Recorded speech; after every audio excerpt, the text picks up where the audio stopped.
आखिर कौन था सलमान लाला, जिसने इंदौर की गलियों में अपना खौफ फैला रखा था? कैसे उस पर उसकी उम्र से भी ज्यादा मुकदमे दर्ज थे?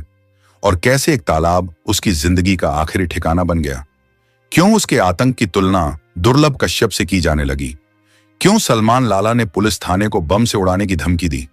क्यों उसके काले धंधों में बड़े घरों के लड़के भी शामिल पाए गए? और क्यों उसे ऑलराउंडर गैंगस्टर कहा जाने लगा? कैसे शुरू हुआ एक आम लड़के से गैंगस्टर बनने का सफर?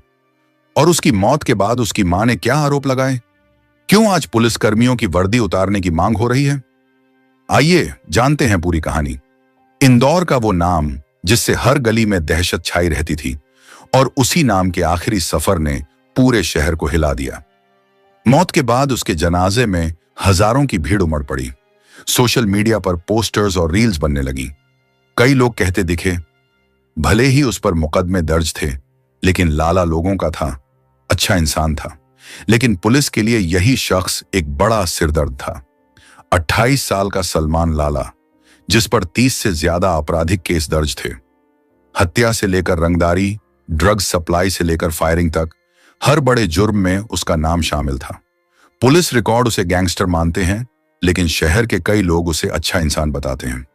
यही कारण था कि उसकी मौत ने पूरे शहर को दो हिस्सों में बांट दिया। एक तरफ अपराध की काली सच्चाई, और दूसरी तरफ आम लोगों की मोहब्बत और भीड़ का प्यार। सलमान लाला का असल नाम शाहनवाज था, लेकिन जुर्म की दुनिया में कदम रखते ही सब उसे सलमान लाला के नाम से जानने लगे। वो मिडिल क्लास परिवार से ताल्लुक रखता था।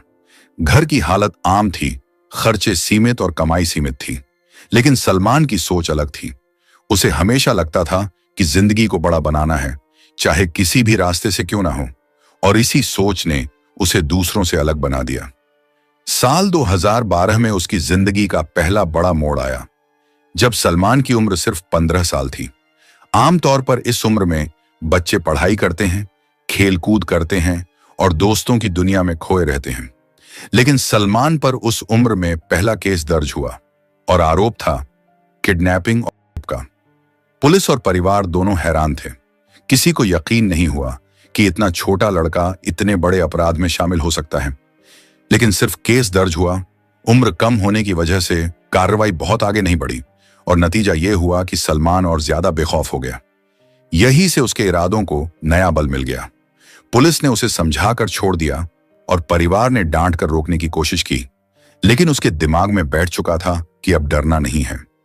उस एक घटना ने जैसे उसके लिए अपराध की राह खोल दी, और धीरे धीरे उसकी जुर्म की किताब के नए पन्ने जुड़ते चले गए।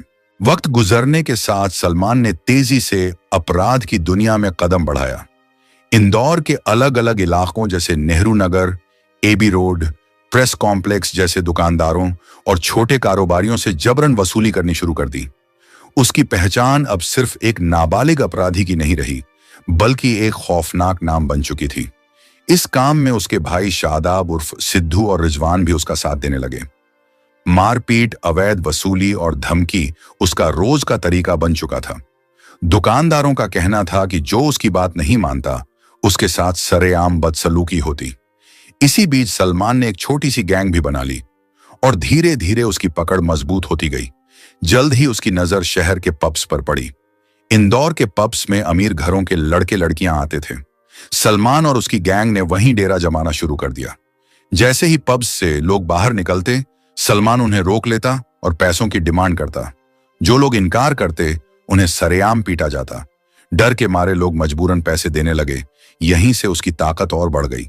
सलमान अब सिर्फ गली कूचों का गुंडा नहीं रहा, बल्कि बड़े बड़े इलाकों और रईस घरानों के बच्चों तक उसका खौफ फैल चुका था। उसकी बढ़ती गतिविधियों की भनक तत्कालीन टीआई तहजीब काजी तक पहुंची। काजी ने उसके खिलाफ केस दर्ज किया, लेकिन सलमान डरने की बजाय और आक्रामक हो गया। उसने सीधे सीधे धमकी दी कि एमआईजी थाने को बम से उड़ा देगा। पुलिस ने उसे और उसकी मां शबाना को गिरफ्तार किया, लेकिन गिरफ्तारी ने सलमान के गुस्से को और भड़का दिया। हालांकि जेल से निकलने के बाद भी उसने अपने काम को रोका नहीं, बल्कि और ज्यादा ताकत और बेखौफी के साथ आगे बढ़ता गया। सलमान का अंदाज फिल्मी था। एक बार उसने एक इन्फ्लुएंसर को होस्टेज बनाया और उसका इंस्टाग्राम अकाउंट हड़प कर अपने नाम से अकाउंट बना लिया। कुछ ही घंटों में हजारों लोग उसे फॉलो करने लगे। उसके वीडियो मिलियंस में देखे जाने लगे। कई युवाओं के लिए वो अपराधी होते हुए भी एक स्टार बन गया। उसके स्टाइल और उसकी बेबाकी की वजह से लोग उसे फॉलो करने लगे। यही कारण था कि वो सोशल मीडिया पर भी सुर्खियां बटोरने लगा। सलमान जानता था कि उसकी गैंग को और बड़ा करने के लिए उसे नए लोगों की जरूरत है। उसने शहर के बिल्डरों और फाइनेंसर्स के बच्चों से नजदीकियां बढ़ानी शुरू की। पहले दोस्ती की, फिर उन्हें ड्रग्स और शराब की लत लगाई। जब वो पूरी तरह उसके कब्जे में आ जाते, तब उनसे चोरी और लूट जैसी वारदातें करवाता। जो बाहर निकलने की कोशिश करता, उसे ब्लैकमेल करता, चोरी डकैती के वीडियो दिखाकर धमकाता। इस तरह उसने कई अमीर जादों को अपना गुलाम बना लिया। सलमान का नाम कई बड़ी वारदातों में सामने आया। साल 2022 में गाड़ी टकराने के विवाद में उसके भाई गोलू और सिद्धू पर इवेंट मैनेजर की हत्या का आरोप लगा। साल 2023 में कबूतर खाना में क्रिकेट खेलने के विवाद में रियाज उर्फ शानू की हत्या में उसका नाम आया।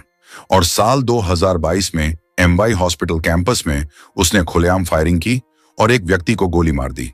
इस तरह के अपराधों ने पुलिस और प्रशासन को हिलाकर रख दिया। उस पर कुल 32 मुकदमे दर्ज थे और पुलिस ने उसके सिर पर 60,000 रुपये का इनाम भी रखा था। कई बार पुलिस ने उसे गिरफ्तार किया, फिर साल 2022 में विजयनगर थाना क्षेत्र से उसे पकड़ा गया। वहां उसने कबूल किया कि शहर की एक बड़ी कॉलोनाइजर की बेटी उसकी दोस्त है और साथ में ड्रग्स पार्टियां करती हैं।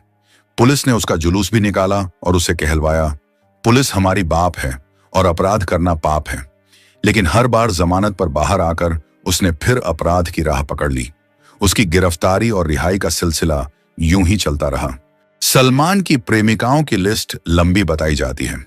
कई बार पुलिस उसे पकड़ने ही वाली थी, लेकिन प्रेमिका उसके साथ होती और उसे बचाकर निकल जाती। एक बार राजवाड़ा इलाके में पुलिस ने उसे घेरा, लेकिन बाइक पर लड़की को साथ देखकर उसे जाने दिया। उसकी प्रेमिका उसके लिए ढाल बन चुकी थी। 29 से 30 अगस्त 2025 की रात क्राइम ब्रांच को खबर मिली कि सलमान अपने भाई सिद्धू को जमानत पर छुड़ाकर इंदौर लौट रहा है। सीहोर बाईपास पर पुलिस ने उसकी स्कॉर्पियो को घेर लिया। सलमान और उसके साथियों ने फायरिंग की। जवाबी कार्रवाई में सलमान के पैर में गोली लग गई। उसके साथ मौजूद सिद्धू, अरुण मालवीय, डार्लिंग, सौरभ राठौर और कुलदीप सालदे हथियारों के साथ पकड़े गए। लेकिन सलमान अंधेरे का फायदा उठाकर भाग गया और नजदीकी तालाब में कूद गया। उसने सोचा कि पुलिस से बच जाएगा, लेकिन तालाब गहरा था और बरसात के पानी से भरा हुआ था। कुछ ही मिनटों में वो तालाब डूब गया और उसकी मौत हो गई। पुलिस का दावा है कि सलमान की मौत तालाब में डूबने से हुई, लेकिन सलमान की मां का आरोप है कि पुलिस ने पहले उसे गोली मारी और फिर जबरदस्ती पानी में डुबोकर उसकी जान ली। उनका कहना है कि सलमान एक बेहतरीन तैराक था। वो तो समुद्र में भी आसानी से तैर लेता था। ऐसे में तालाब में डूबकर मर जाना नामुमकिन है। परिवार का साफ आरोप है कि सलमान का एनकाउंटर किया गया है। सलमान के जनाजे में हजारों लोगों का जुहूम था। भीड़ इतनी थी कि सड़कों पर कदम रखने की जगह नहीं बची। पोस्टर्स लगाए गए। सोशल मीडिया पर उसके जनाजे की वीडियो वायरल होने लगी। उसके फैंस उसकी मौत पर बहुत अफसोस मन रहे थे। लोगों का कहना था, लाला बहुत अच्छा इंसान था, गरीबों की मदद करता था, लोगों का ख्याल रखता था। सलमान लाला की मौत ने पूरे इंदौर को दो हिस्सों में बांट दिया। एक तरफ वो अपराधी था जिस पर 32 मुकदमे दर्ज थे, तो दूसरी तरफ उसकी मिट्टी में हजारों लोगों की भीड़ थी। कुछ के लिए वो गैंगस्टर था तो कुछ के लिए वो हीरो था। सलमान की मौत के बाद पुलिस ने उसका पोस्टमार्टम कराया, लेकिन पोस्टमार्टम रिपोर्ट ने पूरे मामले को और भी उलझा दिया। रिपोर्ट में साफ तौर पर कहा गया कि सलमान के शरीर पर गोली लगने का जख्म मौजूद था। हालांकि मौत का कारण पानी में डूबना बताया गया। यही बात उसके परिवार के आरोपों को और मजबूत कर गई। मां का कहना था कि अगर गोली पहले लगी थी तो फिर मौत डूबने से कैसे हो सकती है? क्या पुलिस ने गोली मारने के बाद उसे जबरदस्ती तालाब में धकेला? पोस्टमार्टम रिपोर्ट सार्वजनिक होते ही पूरा शहर घमाघमी से भर उठा। सोशल मीडिया पर बहस छिड़ गई, क्या सलमान की मौत हादसा थी या एनकाउंटर? दूसरी तरफ मानवाधिकार संगठनों ने भी इस केस में दखल देना शुरू कर दिया। उन्होंने पुलिस पर फेक एनकाउंटर का आरोप लगाते हुए मामले की हाई लेवल जांच की मांग की।